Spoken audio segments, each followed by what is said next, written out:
Fala galera, belezinha? Sejam todos muito bem-vindos e muito bem-vindas a mais um vídeo do canal do Ciência e Brisa, né?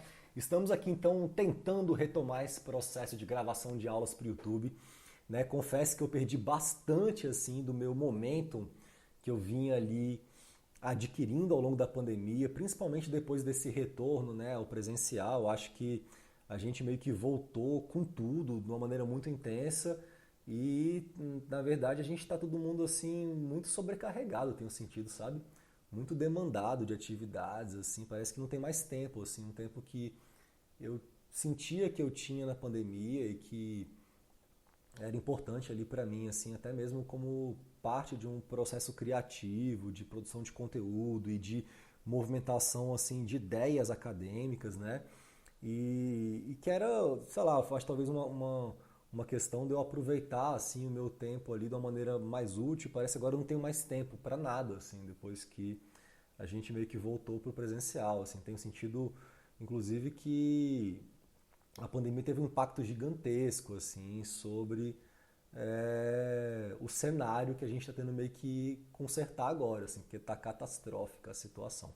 Mas enfim, vamos lá documentar aqui essa gravação de aula vinculada ao curso de Mecânica dos Meios Contínuos.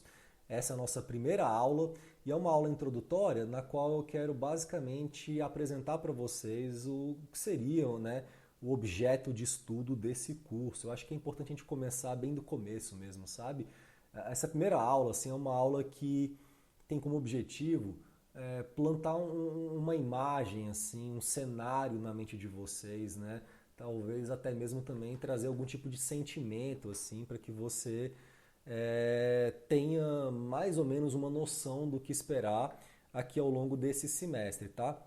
Então, a aula de hoje, assim, eu gostaria de começar mostrando algumas imagens que eu obtive numa pesquisa rápida no Google da expressão mecânica dos meios contínuos. Né? Que tipo de imagem a gente acessa quando a gente pesquisa por essas palavras aqui. Então, você observa já, né, duas imagens assim de representações geométricas, esquemáticos, tentando generalizar informações, posições, instantes de tempo, de objetos, a fim de promover uma descrição talvez do movimento. Aqui a gente tem aquela imagem clássica, né, desse cubinho que representa o estado de tensões, né, para representar o carregamento mecânico atuando num ponto assim do meio contínuo, talvez assim, né? Aqui a gente tem uma imagem de simulação computacional, uma malha de cálculo, uma distribuição de tensão, talvez alguma alguma ideia de um campo que está sendo utilizado para a gente poder então fazer uma descrição de algo que se manifesta num meio, né, que tem contornos bem definidos, uma geometria aqui. E aqui a gente tem uma equação, né? A gente tem na verdade assim, um teorema do cálculo, na verdade, que no fundo também é o teorema do transporte de Reynolds que a gente vê num curso de mecânica dos fluidos convencional. Então, alguma coisa de matemática, alguma coisa de campo, de cores, alguma coisa de movimento e desenhos esquemáticos, assim, né? E aí isso já vai plantando na gente assim algum tipo de ideia do que está por vir. E a gente poderia começar então essa discussão assim fazendo uma pergunta, né? Afinal de contas, qual que é o objeto central de estudo da mecânica dos meios contínuos, né? O que a gente vai ver aqui ao longo desse curso? E eu gosto de começar assim com a etimologia da palavra, né?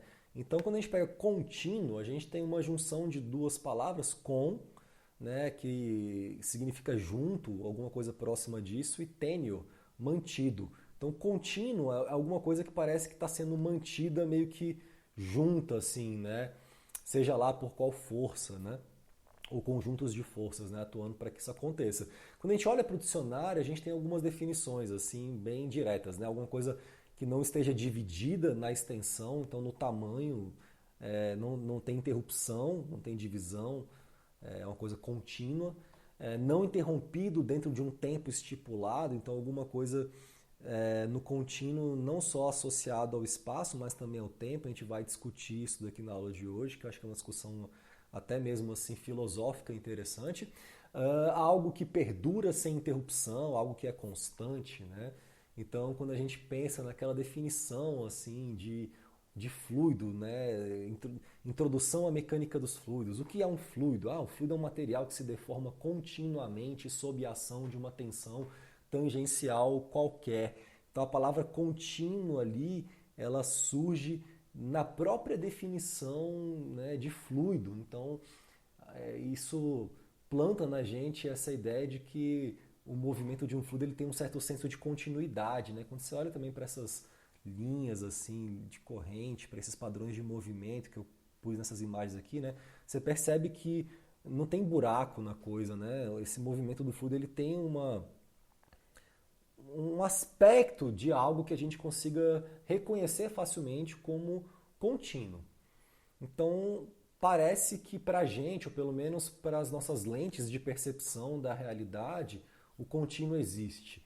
A gente inventa essa palavra para dar um nome para uma percepção que a gente tem de um fenômeno que a gente experiencia no mundo. Né? Então, a nossa lente de percepção do fenômeno, ela leva a nossa construção de uma palavra contínuo e a gente meio que olha para isso, tá, é contínuo, parece contínuo, né? Mas vamos tentar definir um pouco melhor aquilo que a gente está chamando aqui de contínuo, porque isso aqui é um curso de pós-graduação, a gente tem que ter um nível assim de preocupação com as palavras, de respeito pelas palavras, assim, porque elas são bastante importantes. Então, a minha ideia na aula de hoje, na verdade, é a gente entrar o mais fundo que a gente conseguir, assim, conceitualmente, filosoficamente, dentro dessa palavra contínuo, o que ela realmente representa, quais são as hipóteses que ela carrega consigo, assim, né? E como isso pode, esse conceito de contínuo, ser conveniente para que a gente consiga descrever matematicamente fenômenos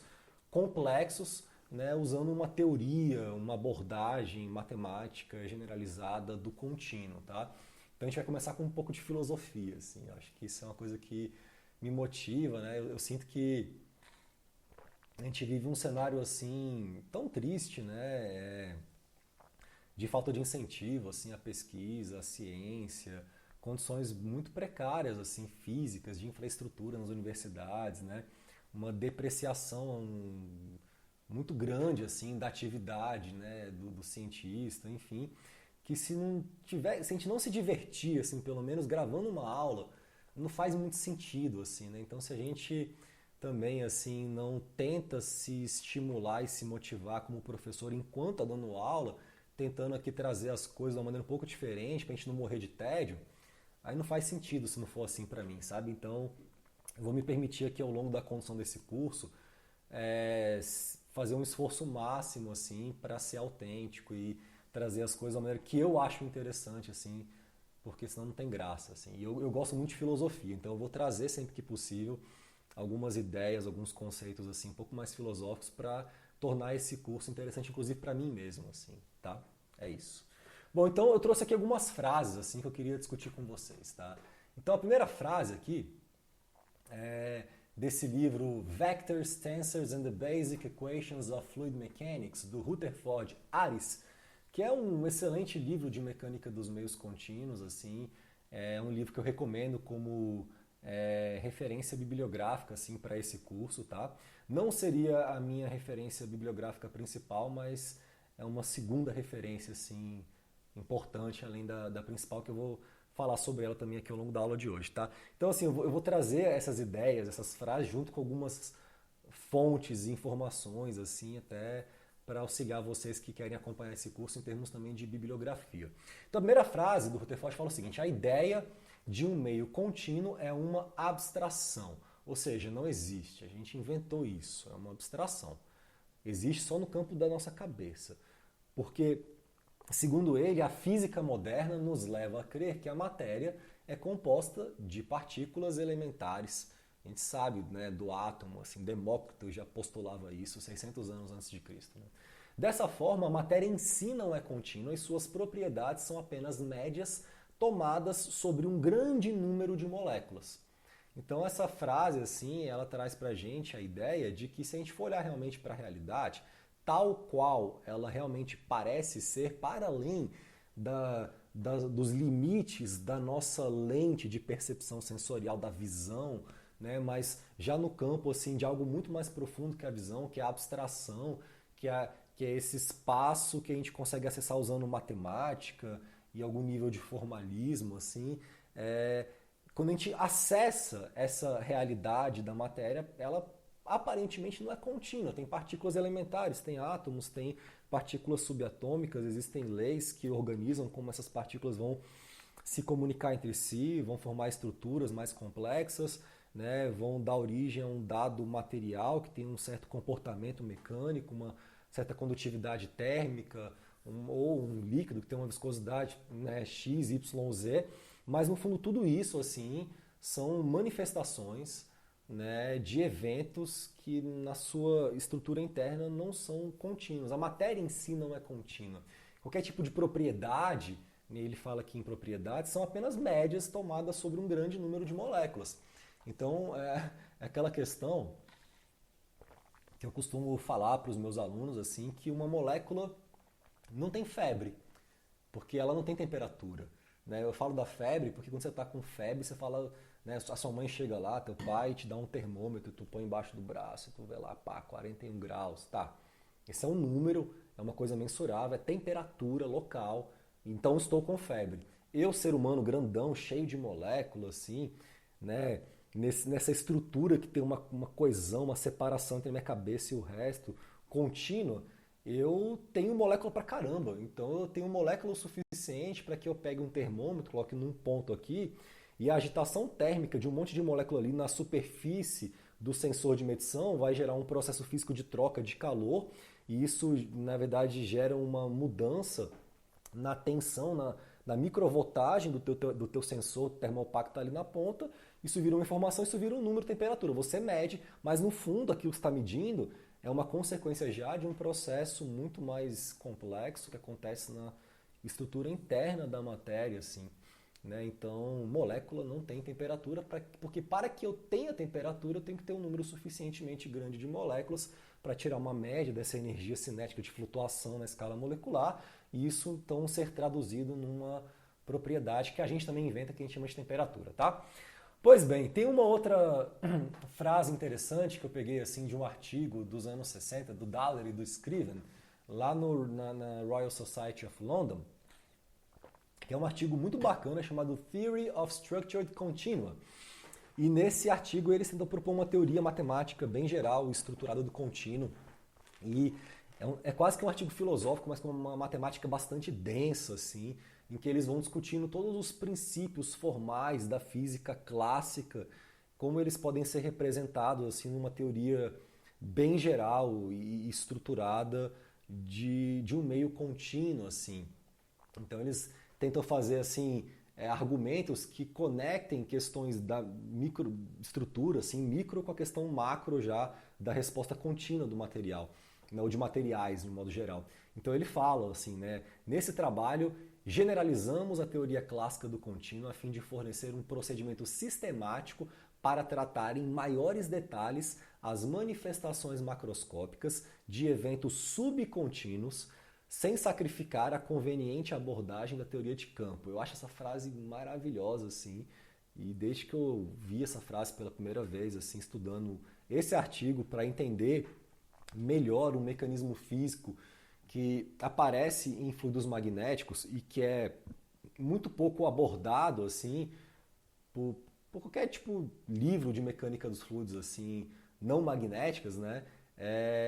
Ali era importante, então fui estudar, estava lendo e peguei essa frase e achei fantástica, porque aqui ele fala, né, que no fundo essa teoria de campo que a gente usa, que é a teoria assim central que a gente utiliza para poder descrever o movimento de um fluido, por exemplo, na mecânica dos fluidos, ou um campo de temperatura no contexto de transferência de calor, essa teoria de campo no fundo é uma teoria que ela tem uma conveniência, né? Mas ela é uma teoria assim que a gente usa, porque no fundo as manifestações macroscópicas que a gente observa desses fenômenos complexos que envolvem escoamentos, troca de calor, deformação, né, de materiais, etc. Assim, elas têm a sua origem em eventos subcontínuos, tá? Então eu acho que é uma frase que traz assim ideias também interessantes que vão A gente vai discutindo melhor ao longo da construção desse curso, tá? Em seguida eu pego uma frase também muito legal, e essa sim é do nosso livro principal, assim, que é o Continuum Mechanics, do Chandrasekaran e do Debnah. É um livro excelente esse livro, tá? Eu tenho ele aqui, ó, e ontem eu fiquei muito impressionado porque eu quis fazer uma pesquisa, assim, por algum motivo, da capa do livro. Eu acho que foi para fazer essa pesquisa da capa aqui, né, para pôr essa imagenzinha aqui no canto. E aí eu vi que esse livro está custando R$ 1.500 para você comprar um livro desse, assim. Eu comprei ele aqui, ó, há uns 10 anos, assim, acho que por uns R$ 200. Já achei caro na época, falei, que isso, é um absurdo. Hoje está 1.500, ou seja, não tem nem como você comprar livro para poder estudar e fazer pesquisa, assim, ganhando um salário de professor, assim, a parada realmente, assim, cara, para quem é louco mesmo, velho. Enfim, vamos lá. E aí, nesse livro, que é fantástico, ele fala assim, ao nos referirmos a um meio contínuo, estamos lidando com um objeto físico hipotético. Eu acho fantástico essa forma de colocar as coisas. Não existe, isso é uma hipótese, no qual a matéria encontra-se continuamente distribuída por todo o objeto. Então, na verdade, um meio contínuo é um objeto físico hipotético, ele não existe, né? Ali dentro a matéria está distribuída de maneira contínua, sem buracos, sem vazios. Então tem uma questão também que a gente vai ver que é muito bonita, uma forma muito, muito bela de colocar isso quando a gente for estudar a cinemática de um meio contínuo, é que arcos continuam sendo arcos, superfícies continuam sendo superfícies, volumes continuam sendo volumes quando um meio contínuo se movimenta. Não tem como um volume de repente virar uma superfície, um arco deixar de ser um arco e virar um volume, porque o meio ele é contínuo, não tem buraco. Né? Então existem questões assim geométricas que vão ser colocadas de maneira muito bela nessa parte que a gente for estudar a cinemática de um meio contínuo mais para frente, e que na verdade são consequência direta assim da hipótese do contínuo. Ou seja, a palavra hipótese aqui ela aparece com alguma frequência, assim, sabe? Então o contínuo aparentemente é uma hipótese. Isso quando a gente está olhando para a matéria, perdão. Então a matéria não é contínua. Agora eu quero trazer uma discussão um pouco mais assim aprofundada e mais filosófica para vocês em relação a esse conceito de contínuo aplicado não à matéria apenas, mas primeiro ao próprio espaço e depois ao próprio tempo. Então como é que a matéria, o espaço e o tempo podem ser pensadas ou não como estruturas contínuas, né? Então eu estava esses dias vendo assim, cara, um documentário muito legal no Netflix chamado Uma Viagem ao Infinito, assim, eu achei fantástico. Que deixa eu ver se eu dou um zoom aqui. Foi mal. Esse aqui é o logo, assim. Aí nesse filme, assim, a galera traz algumas ideias assim sobre o infinito. E dentre elas, será que o espaço é infinito? E começam a se fazer perguntas. E aí tem esse físico famoso, assim, que é o Carlo Rovelli, que ele estuda as propriedades do próprio espaço em si. E ele falou uma coisa assim que eu fiquei encantado porque eu não sabia, né, dado a minha gigantesca e infindável ignorância, assim. Ele falou uma frase que eu achei fantástica, assim, eu queria compartilhar com vocês, porque está associada a essa ideia de continuidade, mas para o espaço e não para a matéria. E ele fala o seguinte: nós sabemos que a matéria não é contínua, que essa questão tem átomo ali, tem espaço vazio e tal. O meu trabalho como físico é estudar um outro tipo de continuidade, não da matéria, um cordão ou um pedaço de madeira ou metal, mas a continuidade do espaço em si. O espaço onde a matéria pode estar. Né? Se pegarmos o que melhor conhecemos, o que deve ser de melhor, estou aqui parafraseando, né? Se pegarmos o que de melhor conhecemos sobre o mundo atualmente, que é a teoria da relatividade geral de Einstein, que fala sobre as grandes velocidades, escalas, sobre essa estrutura intrincada que é o espaço-tempo, né? O tempo e o espaço estão intimamente relacionados, assim, de forma indissociável, né? e o movimento assim que só pode acontecer devido à existência do tempo e do espaço, né, para o qual as coisas possam, o qual as coisas possam se movimentar, tudo isso assim está conectado assim numa estrutura de tal sorte que esse movimento afeta a percepção do tempo por um observador. Então, se você pega, né, o que existe de melhor na teoria da relatividade do Einstein e a mecânica quântica, essa teoria das pequenas coisas, e colocarmos as duas juntas, a consequência disso é que há uma quantidade incrivelmente pequena de espaço, chamada de comprimento de Planck, nas quais as noções de continuidade do espaço em si parecem se romper. Olha que doideira isso, velho. Eu fiquei assim pensando sobre isso, caramba.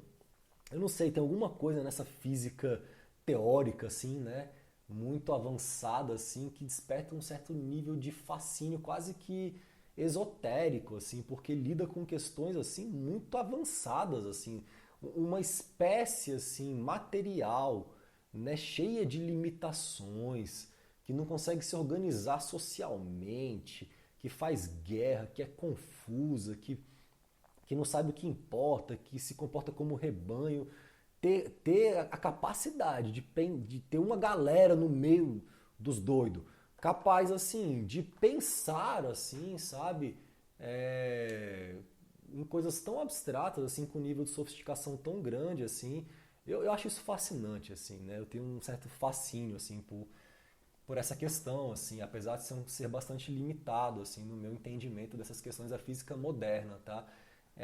Mas eu acho interessante assim que isso seja que ainda a gente ainda possa pensar sobre isso, assim, que a gente não ficou tão utilitarista, né, a ponto de não ter nem mais gente nesse nível no mundo assim, conduzindo caminhos, enfim.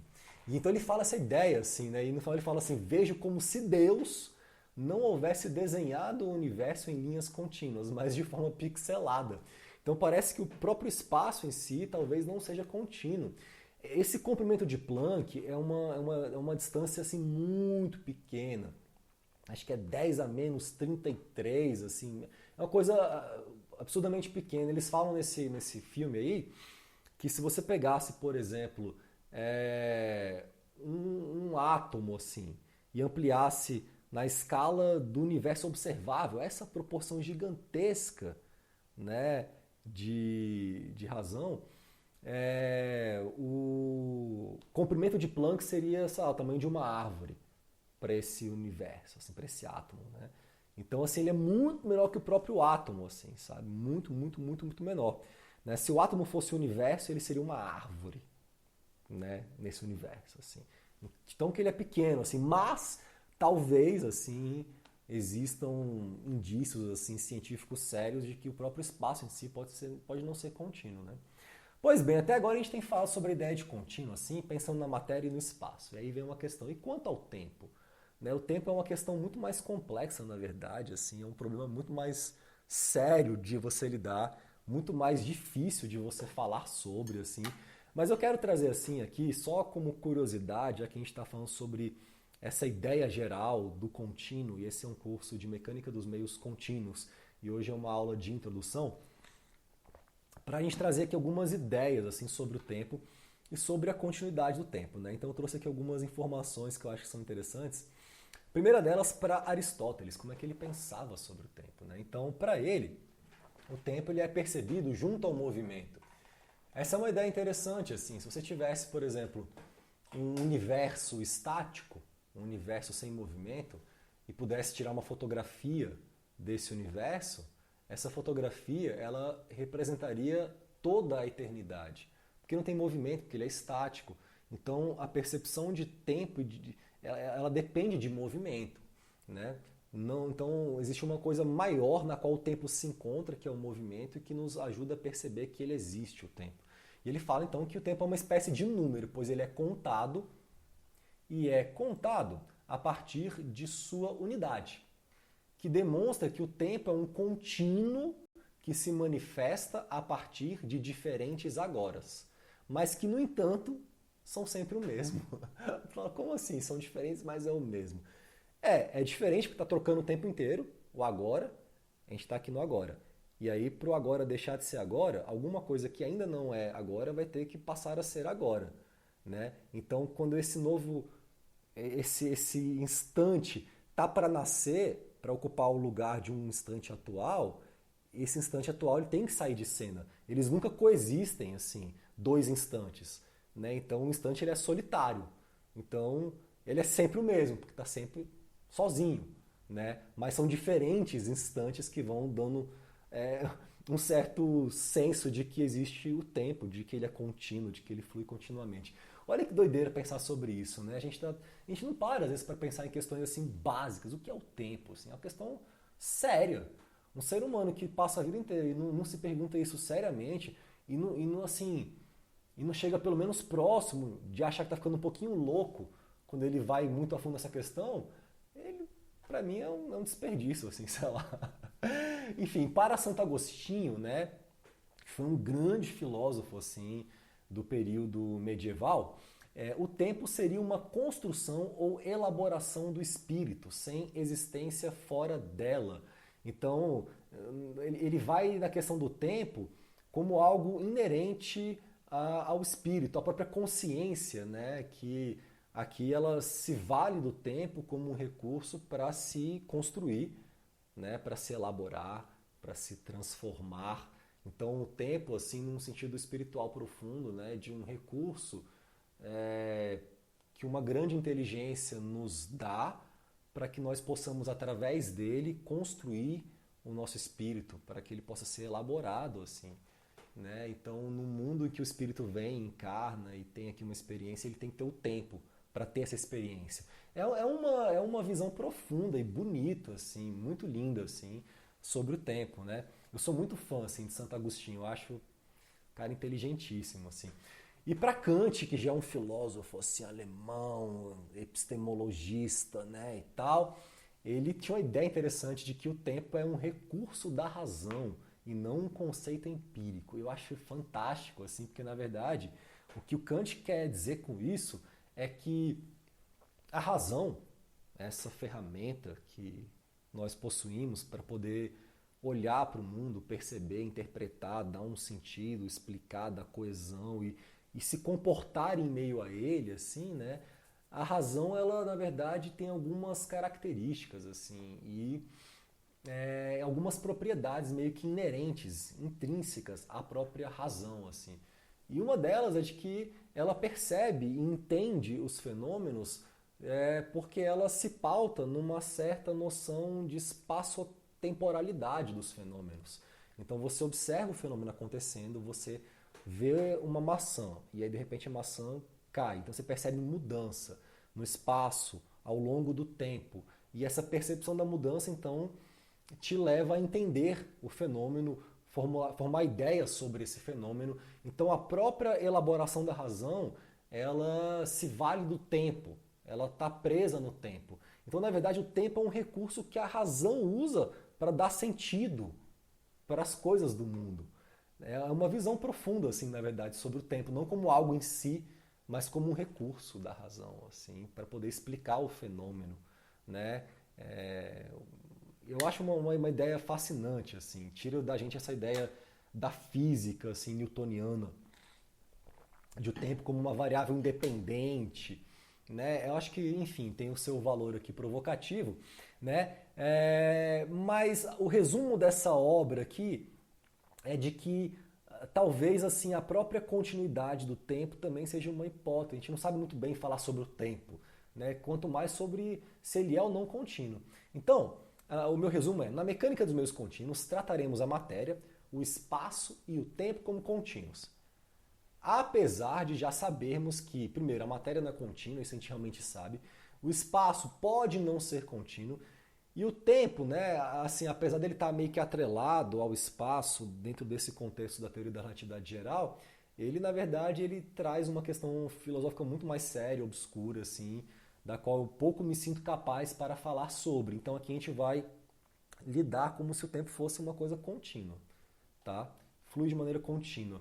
Então, eu tenho um campo de velocidade, assim, esse campo de velocidade ele depende de valores de entrada, de posição, e de instante de tempo para poder saber qual que é, né, o valor dessa propriedade nessa situação específica.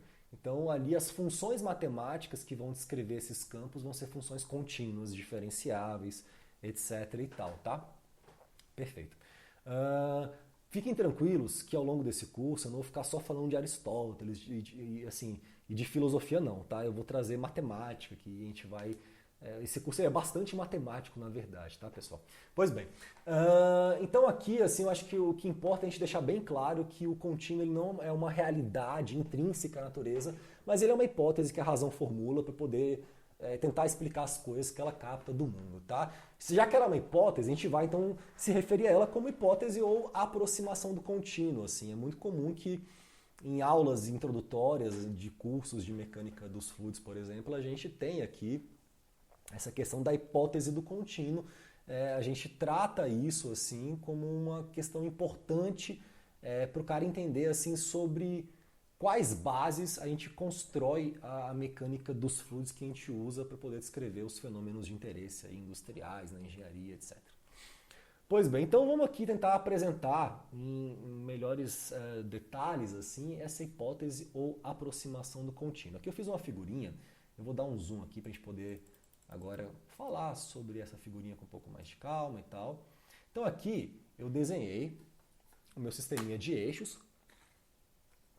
Eu tenho o eixo x, y, z, nosso eixo orto normal, padrão, que a gente está acostumado assim desde pequenininho.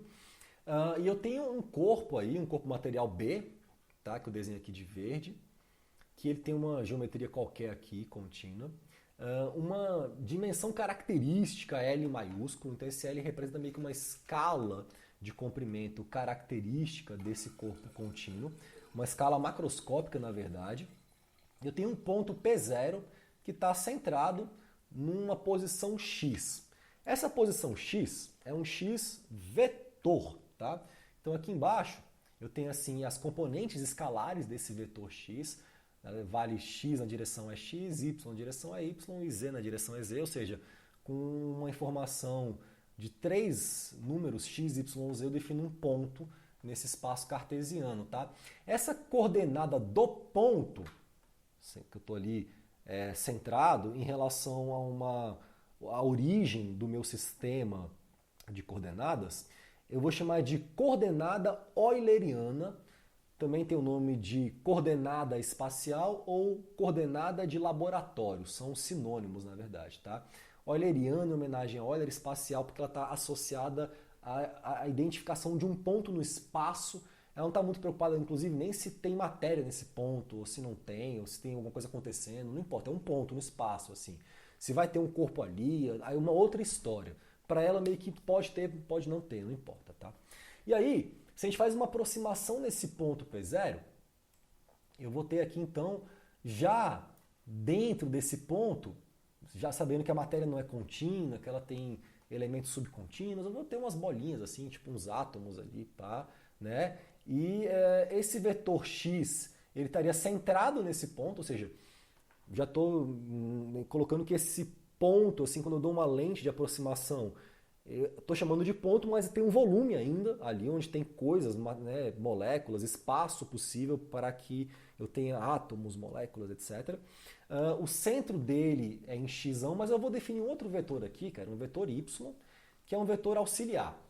Esse vetor y ele vai fazer o seguinte, ele vai fazer uma varredura dentro desse volumezinho, procurando onde tem molécula, onde não tem molécula, já assim para trazer para a gente aqui de maneira clara de que existe espaço vazio dentro da matéria que nos parece contínua. Eu já vou trazer essa informação para tentar propor uma definição matemática aqui de uma propriedade média local de acordo com a hipótese do contínuo, enquanto eu apresento em melhores detalhes essa hipótese, tá? Então aqui eu estou meio que só apresentando a figurinha, etc., algumas definições assim de expressões que a gente vai utilizar, né, do significado das variáveis que eu vou utilizar para poder fazer uma descrição aqui matemática interessante, que nos permita entender melhor como se definem propriedades locais médias dentro do contexto já da hipótese do contínuo. E aí esse volumezinho pequenininho aqui, ele tem uma dimensão já bem pequenininha, Lzinho. Esse Lzinho está associado a uma escala que a gente chama de escala mesoscópica, tá? Entre a macroscópica e a molecular, assim, tá no meio do caminho, tá? Mas é uma escala pequena. Tanto essa escala aqui L quanto essa escala lambda, que é a escala já molecular, são escalas que a gente chamaria de microscópicas, assim, tá? Porque são pequenas, tá? Então a gente vê que dentro do pequeno tem uma hierarquia também, assim, a coisa, né? Tem várias escalas, tá? A gente dá uma aproximação maior ainda aqui dentro, assim, a gente vai ter uma hora, assim, duas moléculas que vão estar, assim, né, próximas, interagindo entre si já numa escala lambda, que estaria associada a esse caminho livre médio molecular, que é até uma propriedade, assim, da matéria, né, para gases e líquidos, depende da temperatura, pressão, então seria um caminho, assim, médio que uma molécula costumaria percorrer naquele material internamente antes de bater em outro. Então está associada à concentração, às vezes. Se eu aumento a pressão num gás, eu densifico mais, eu ponho mais molécula para, né, para colidir, então eu diminuo esse caminho livre médio. Se eu despressurizo, eu aumento. Então ele depende, né, de algumas outras propriedades, mas ele dá uma escala de comprimento assim já dentro da escala molecular. Beleza? Então aqui são algumas escalas de aproximação. Como falei, né, vou chamar essa escala externa de escala macroscópica, Lzão. Essa escala intermediária de mesoscópica, Lzinho. A escala interna, lambda, de escala molecular. Ambas escalas aqui microscópicas, perfeito? Tá, o que esse desenho aqui vai nos ajudar, então, em termos de fazer um enunciado formal ou averiguar, assim, outras consequências mais profundas a respeito da hipótese do contínuo. Aqui, como eu sei que nessa escala mesoscópica L, esse vetor Y auxiliar de varredura, ele pode parar em lugar que tem molécula, ele pode parar em lugar que não tem molécula, eu tentei meio que apresentar aqui um gráfico hipotético que eu teria, eu que desenhei isso aqui, é mais assim para a gente imaginar, né? Se eu fosse traçar a massa de cada molécula K, que está contida nesse volumezinho, que eu chamei de ΔV estrela, em que ΔV estrela ele é igual a esse Lzinho ao cubo, essa escala mesoscópica ao cubo. Então se eu penso já na escala mesoscópica assim, né, e ali tem molécula em algum lugar, não tem molécula, e eu vou fazendo uma varredura, né, de posições com vetor Y, o gráfico que eu poderia encontrar vai assim, eu vou ter massa aqui, não vou ter massa aqui, vou ter massa aqui, não vou ter massa aqui. É uma distribuição discreta, assim, de picos, em que aqui eu tenho massa, aqui eu não tenho massa, porque eu não tenho nada, na verdade, porque a matéria em si não é mesmo contínua. Aqui eu até coloquei, assim, algumas barras de cores diferentes. Por, sei lá, uma barrinha vermelha, a laranja, a azul e a cinza. Eu poderia ter, de repente, sei lá, quatro misturas assim de moléculas, poderia ser ar, por exemplo, tem nitrogênio, tem argônio, tem oxigênio, que é uma mistura de gases formando uma substância pura.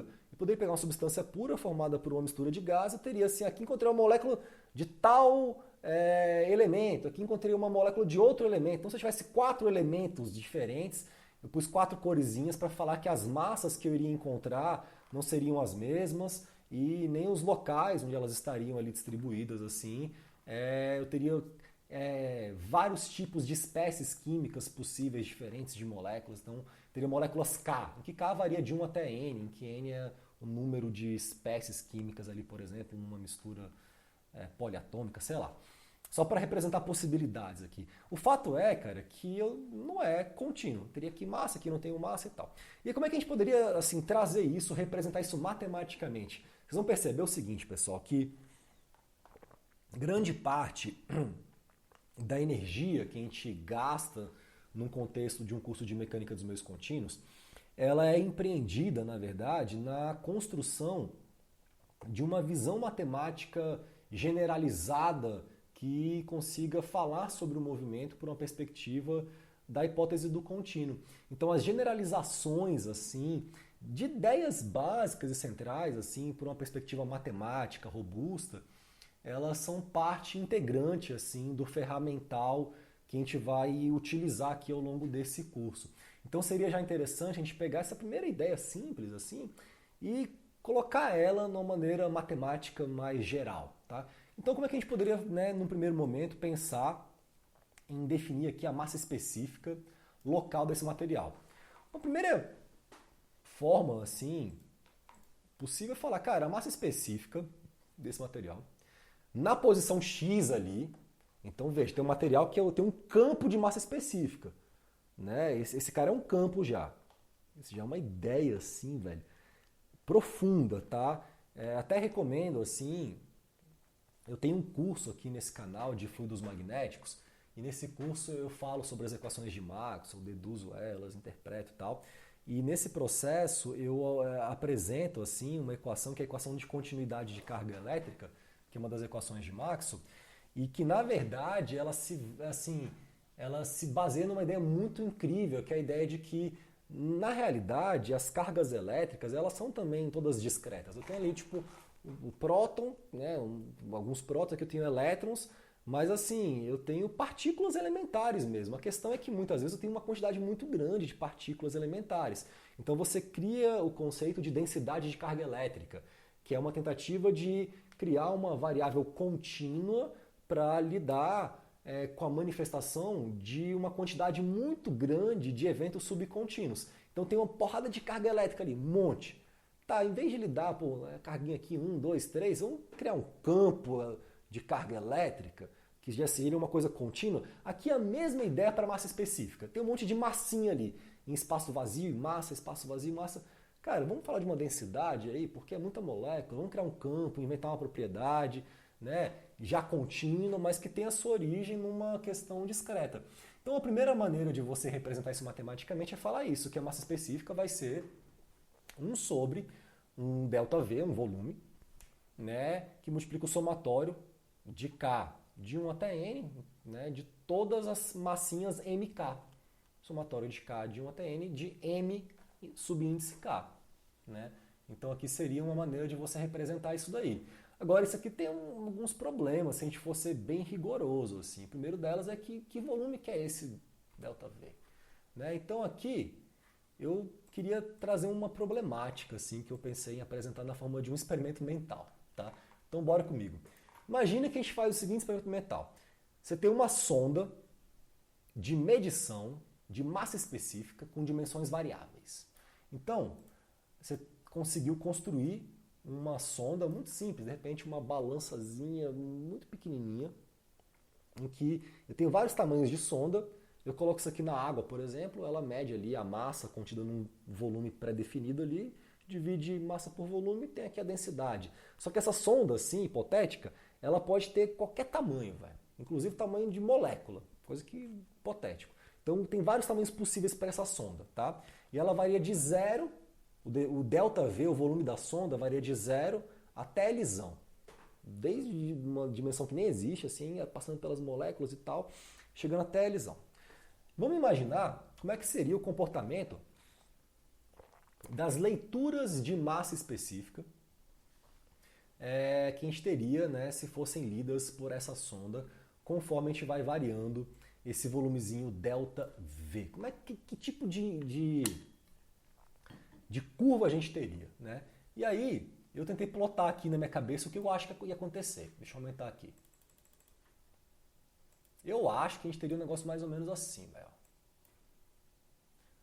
Aqui, massa específica. Para volumes muito pequenininhos, eu acho que você ia ter uma leitura meio zoada, assim. Por quê? Porque imagine comigo, se a minha sonda de medição ela é do tamanho assim de dimensões moleculares. Toda hora vai ter uma molécula entrando, uma molécula saindo. Você não vai conseguir ter uma leitura estável disso daqui. Né? A entrada e saída dentro desse volume, porque as moléculas têm mobilidade, elas estão livres para entrar, para sair, assim. Não é uma coisa, não existe estaticidade assim ali dentro, tá? Eu não estou num contexto assim, né, do zero absoluto. A gente está já num contexto em que as moléculas têm agitação, têm energia cinética e assim tem um nível de flutuação que se você pega um volume muito pequenininho na escala molecular, a entrada ou a saída de uma molécula daquele volumezinho sensitivo ali ao longo do teu tempo de experimento, ela vai afetar essa leitura, vai ter uma coisa instável. Agora, vai chegar um tamanho de sonda, assim, que eu vou chamar de volume sensitivo, ΔV estrela, a partir do qual você vai ter uma estabilização das leituras desse valor de massa específica. Né? Por quê? Porque agora eu estou num tamanho de sonda que a quantidade de moléculas ali dentro é tão grande Se entrar 2, 3, 10, pelas fronteiras, ficar saindo assim, isso não afeta a minha leitura mais. Porque eu tenho um número já estatisticamente representativo de indivíduos aqui dentro para poder fazer as minhas médias e ter convergência estatística. Então esse volume sensitivo seria o volume mínimo de medição a partir do qual eu posso, então, considerá-lo, vamos pôr assim, para a definição de uma propriedade média local. É o volume do contínuo. Claro que se eu vou continuar aumentando aqui o volume da minha sonda de medição e chego num valor já maior do que L, na própria escala, né, de tamanho do meu corpo, aí eu posso ter variações locais, assim, aqui está mais frio, aqui está mais quente, então vai mudando aqui a massa específica, mas já seria uma coisa meio contínua, assim, já comportamental daquela escala. Isso já não é mais uma propriedade média local, mas já é uma propriedade que está nos limites ali de envolver, né, a fronteira desse corpo com outras coisas fora dele, que possuem outras características no espaço que ele ocupa. Então já não é mais uma escala que nos interessa, se a gente vai pensar em termos de definição de um volume sensitivo ali. Ou seja, a primeira coisa que a gente pode fazer para melhorar a definição de massa específica é então fazer o seguinte, cara, estava muito simples, né? Estava paia, velho. Porque eu pus um dever arbitrário, assim. Agora eu vou melhorar. Então vamos falar que é massa específica, num valor x, numa posição x. Ela vai ser o limite quando o ΔV tende a um ΔV estrela de 1 sobre ΔV. Agora sim eu sei, é um tamanho pequenininho, mas é aquele pequenininho dentro do contexto de um volume sensitivo que já carregue consigo a necessidade de que esse volume contenha um número suficientemente grande de moléculas para que eu possa definir propriedades médias locais com base numa estatística convergente tomada assim, sobre, a microestrutura. Agora está ficando mais fina a nossa definição. Já melhorou.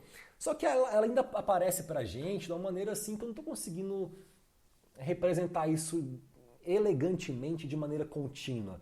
Eu estou pegando uma propriedade média local, que é um campo, que é massa específica, que é contínuo, e esse cara é um somatório. Né? Eu esperaria colocar uma integral aqui para poder trazer essa ideia de que eu estou aqui já interessado em lidar com uma abordagem contínua. Né? A gente aprende que as integrais são as somas de Riemann, né? Esse limite das somas de Riemann, quando esse intervalo assim tende a zero, que separa aquelas areazinhas dos trapézios e tal, isso vira uma coisa contínua. Então a gente está fazendo uma soma num espaço infinito contínuo que é integral. E aqui eu estou tendo um somatório mesmo, assim, explicitando a natureza discreta da matéria, e eu acho que a gente poderia tentar colocar isso matematicamente já usando uma ideia um pouco mais contínua. Então, tudo isso que eu acabei de falar, eu pus na forma de uma pergunta que eu nem lembrava que eu tinha feito, que é a seguinte, está aqui em vermelho. Note que as equações 1 e 2, elas explicitam a natureza discreta da matéria. Como poderíamos explicitar matematicamente a hipótese, isso é muito legal, de que trataremos a matéria como contínua na definição já de massa específica. Então eu já vou tentar sofisticar um pouco mais aqui essa aula introdutória, porque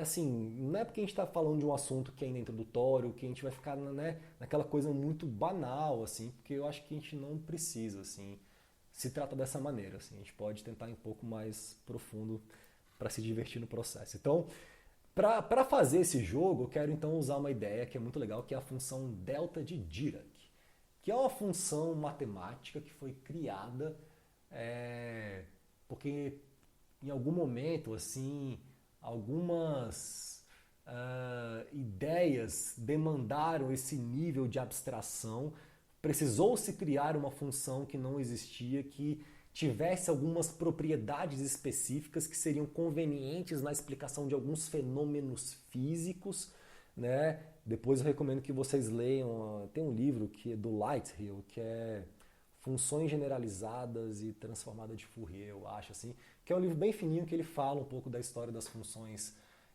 generalizadas, dentre elas a função delta de Dirac. E ela é uma função que é o seguinte, ela, no nosso contexto, ela vai depender aqui de uma diferença, né, desse vetor varredura y, posição, menos o yk. E ele vai ser zero se y for diferente de yk e vai tender a infinito se y for igual a yk. Onde que isso vai ser interessante para a gente? Veja, quando eu defino, né, quando eu mostro aquele gráfico que projetaria a massa de cada molécula K lida pelo vetor varredura, e eu descubro que hora tem molécula, hora não tem molécula, hora tem massa, hora não tem massa, essa função delta de Dirac ela vai ser muito útil para a gente tentar representar isso matematicamente. Porque onde não tem, onde o vetor varredura não é yk, em que yk é a posição em que tem uma molécula K, né? Então quando esse cara for diferente, eu estou num lugar que não tem molécula. Essa função ser zero, onde não tem massa, é útil para a gente. E ela tender a infinito onde tem, aí já é um problema, porque não tem infinito, na verdade, aqui no nosso contexto. Só que essa função, ela tem essas definições, mas ela tem algumas propriedades que ela também obedece. E ela tem que obedecer. A primeira delas é que se você integra essa função, seria um pulso, assim, essa singularidade concentrada num ponto, assim, em todo o domínio, esse cara tende a 1. Eu falo, porra, mas não faz sentido esse cara tender a 1 se ele é zero em todo lugar e tem um ponto que ele é infinito. Como é que ele tende a 1? Tá muito abstrato, não entendo. Quando você olha para isso, assim, essa integral em todo o espaço amostral de uma função ela ser 1, isso lembra muito características de funções de distribuição de probabilidade. Pode crer? Você integra em todo o espaço amostral, uma função que descreve densidades de probabilidades de que eventos aconteçam ali. Se tu integrar no espaço inteiro, vai acontecer alguma coisa. Então a chance é 100%, é 1. Então, se ela é uma função de distribuição de probabilidade, ou ela parece ser, como é que a gente poderia chegar nela a partir de uma função conhecida? Aí aqui eu coloquei uma imagem que mostra uma coisa interessante. Isso aqui é a função distribuição mais famosa que tem, que é a gaussiana, né? Se a gente vai pegando o desvio padrão da função gaussiana e vai tendendo a zero, a gente tem que manter essa área dentro da curva constante, porque veja, a integral da função em todo domínio tem que dar 1. Né? Isso é um preceito básico assim, de probabilidade estatística. Assim. Então, eu vou diminuindo o desvio padrão, diminuindo, eu tenho que dar a mesma área, então tem que espichar ele no centro, tem que ir para cima. Se o desvio padrão tende a zero, essa função tende a infinito na origem. Então, é a função da Dirac, ela é a curva de Gauss no limite em que o desvio tende a zero. Assim. Então, ela tem características de função de distribuição. E uma outra característica muito fantástica que ela vai ter é essa característica 2 aqui. Essa aqui é muito mais interessante. Quer dizer, é também muito interessante. Que é a seguinte. Se eu integro essa função de distribuição de probabilidade, vamos comigo, que é a função da de Dirac, multiplicada por uma função f contínua que dependa da posição. Essa função f pode ser a massa, né? Pode ser qualquer tipo de propriedade assim, que eu queira avaliar de acordo com a posição y. Essa integral em todo o espaço assim, tem que dar a função f avaliada no ponto yk. Isso é, na verdade, cara, a própria ideia de esperança, expectância, valor esperado. O valor esperado de uma variável aleatória f, né, vai ser a integral de f que multiplica a função de distribuição de probabilidade que prescreve como f se comporta probabilisticamente naquele espaço amostral. Assim. Sei lá, seria assim que eu colocaria, né? Então isso é a expectância. Essa segunda propriedade, a gente vai utilizar ela aqui para poder definir então massa específica, já num formalismo já mais contínuo. Então usando ela, a gente poderia falar um negócio muito chique. Olha como eu vou sofisticar agora com vocês o rolê. Que a massa específica, deixa eu até ampliar aqui, porque isso aqui é tão belo que isso aqui merece até um velho zoom. Massa. Que a massa específica num ponto x ela vai ser o limite quando ΔV tende a um ΔV estrela, que é o volume sensitivo, de 1 sobre ΔV, do somatório de K de 1 até N de todas as moléculas, da integral dentro desse volumezinho L, da minha função delta de Dirac, que vai vir ali buscando, tem molécula, tem que dar zero, zero infinito, e fazendo com que você encontre em todas as posições YK as moléculas que lá estarão com massa MK. Quando você aplica essa integral aqui, você usa essa propriedade 2, você vai ter o valor da massa da molécula K na posição que ela está. Então, aplicando a propriedade 2 aqui, isso aqui simplesmente volta a uma versão muito familiar para a gente, que a gente colocou lá no começo da lousa, que eu acho que era a equação 2. Vamos voltar para a equação 2? Equação 2, ó. Massa específica era o limite em que esse volume ΔV tendia ao ΔV estrela de 1 sobre ΔV do somatório de K de 1 até N de MK. Aqui, a equação 3, recuperou a mesma coisa. Só que aqui agora eu estou falando aonde estão essas partículas, essas moléculas MK. Né? Vão estar onde elas estão. É meio que filosófico, assim. Eu estou usando a ideia da minha função delta de Dirac com as suas propriedades para trazer aqui uma ideia de que se eu quisesse forçar a barra para colocar algo de natureza mais contínua aqui na definição de uma propriedade média local, que também é contínua, eu teria que usar uma função hipotética generalizada, a função delta de Dirac, que no final das contas, é a função que a gente usa para representar coisas que são discretas, pulsos, concentrações, singularidades, né, de carga, de massa. Então, repare aqui os artifícios que a gente, né, teve que criar para poder fingir que a matéria é contínua. Eu coloquei assim, numa leitura muito não ortodoxa, tá? Assim, até, sei lá, eu acho que esses caras mais antigos, mais caretas, assim, mais formais, assim, talvez diriam que eu sou louco, assim, porque no fundo a ideia é argumentar isso. A gente tem que criar um monte de artifício e fingir função não sei o que, chique, mais generalizar e tal, para fingir que a coisa é contínua, porque não é. Tinha que criar uma coisa que realmente tem essa natureza de uma dispersão discreta, de concentrações de singularidades em pontos específicos, porque parece que é assim que ela realmente é mesmo a matéria. Então ela realmente não é contínua. Mas é uma bela hipótese, né? E que vai ser muito útil para a gente aqui, para a gente descrever comportamentos complexos de meios materiais que se comportam de maneira aparentemente contínua para a gente, tá? Então, seria interessante, já que o contínuo é uma hipótese, que a gente pudesse definir aqui um limite operacional de validade da hipótese do contínuo. E essa definição ela é muito simples, assim, ela é feita com base na construção, na definição de um parâmetro físico adimensional que todo mundo que já fez curso de mecânica dos fluidos, assim, pelo menos comigo, assim, já ouviu falar logo no começo, né? Ou com os meus colegas da UNB que também são muito bons nessa área também. A galera já está sabendo isso muito bem, mas é importante assim a gente organizar aqui e documentar. Então a gente tem esse parâmetro físico adimensional que foi batizado em homenagem ao Martin Knudsen, que era um cientista, que ele no fundo é uma razão entre escalas de comprimento. Então aqui geralmente ele vai ser uma razão entre a escala mais interna e a escala mesoscópica, tá? Em contextos, por exemplo, assim, de substâncias puras, de fluidos não particulados, é muito comum que a escala mais interna seja a escala molecular, o caminho livre médio molecular, né? E a escala mesoscópica, alguma escala um pouco maior ali, que representa o volume mínimo, sei lá, de um triângulozinho numa malha de cálculo ali, no qual você esteja tentando discretizar um domínio contínuo para resolver um escoamento ali, numa geometria, enfim.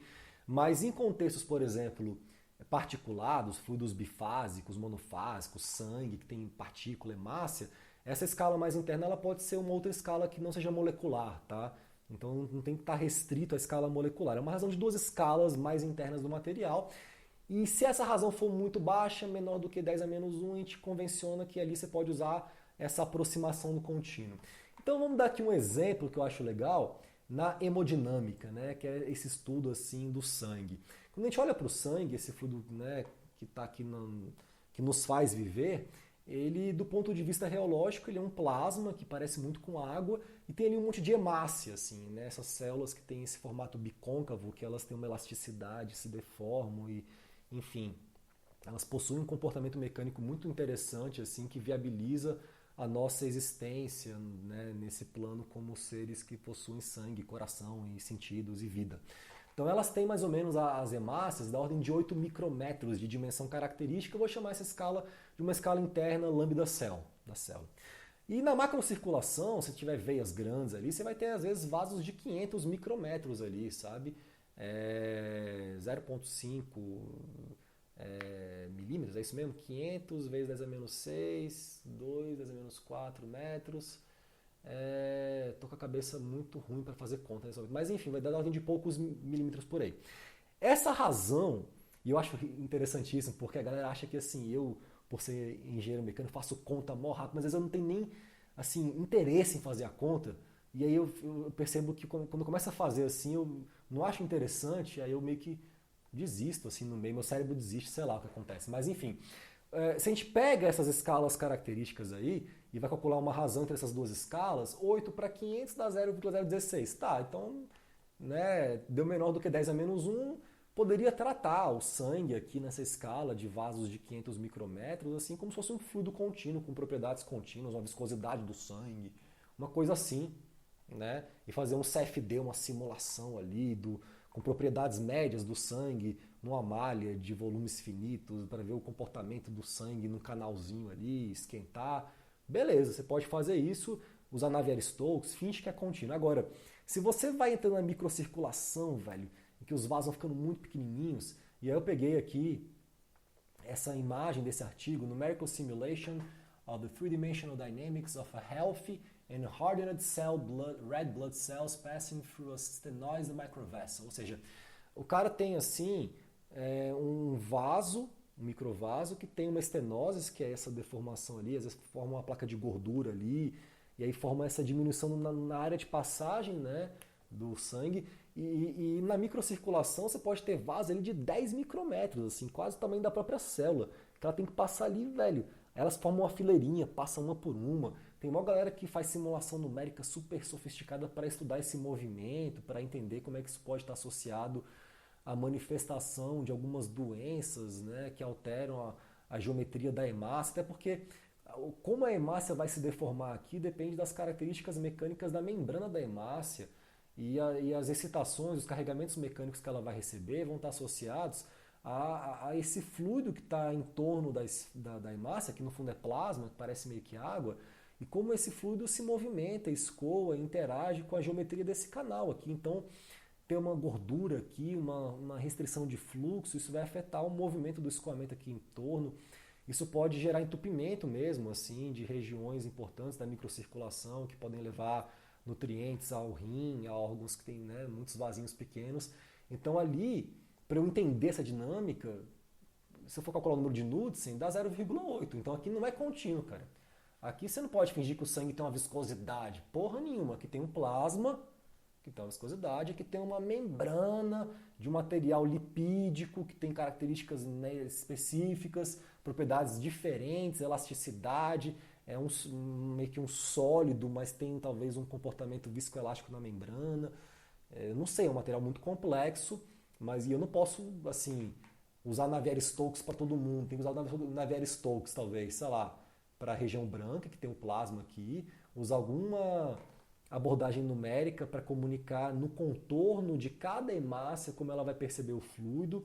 Depois deformar a hemácia, alterar a geometria do fluido, porque quando você deforma a hemácia, você muda as condições de contorno do fluido. É muito mais complexo do que só resolver Navier-Stokes. Entram questões assim de contorno, de interface muito complexas, assim, tá? Isso daí, quem trabalha com isso muito bem é meu colega, né, Taiguara, da UNB, que trabalha com emoções, enfim, é um cara que entende bastante desse assunto de como lidar com esses contornos internos e materiais complexos, né? Como o sangue, por exemplo. Então aqui não pode usar a hipótese do contínuo. Né? Aqui a gente deve descrever a física nessa escala, acompanhando o movimento de cada hemácia individualmente, e não podemos definir uma propriedade média local efetiva para o sangue nesta escala. Aqui não pode fazer isso. Tá? Enquanto aqui a gente pode descrever o movimento como se fosse contínuo nessas escalas, né, em termos de campos e propriedades médias locais. Tá? Bom, na aula de hoje eu vou parar por aqui. É uma aula introdutória, eu queria trazer então essa ideia assim, de que o contínuo ele é uma abstração, de que ele é uma hipótese, de que ele não existe, algumas discussões referentes assim, a como isso pode ser então utilizado para que a gente construa uma teoria mais conveniente assim, para lidar com a descrição do movimento de um meio contínuo, o que são propriedades médias locais, né, o que é a hipótese do contínuo, como que ela funciona, para quanto que ela vale. E aí a partir da próxima aula, então, a gente vai partir dessas ideias e vai começar um processo de construção assim, matemática um pouco mais assim rigoroso para que a gente consiga então apresentar algumas ferramentas para começar a brincar de tentar descrever de maneira um pouco mais geral o movimento de um meio contínuo. Então, agradeço a paciência, o interesse, a disposição está aqui, espero que tenham aprendido alguma coisa, né? E a gente se vê então, para aqueles que quiserem, no próximo vídeo do canal. Até lá!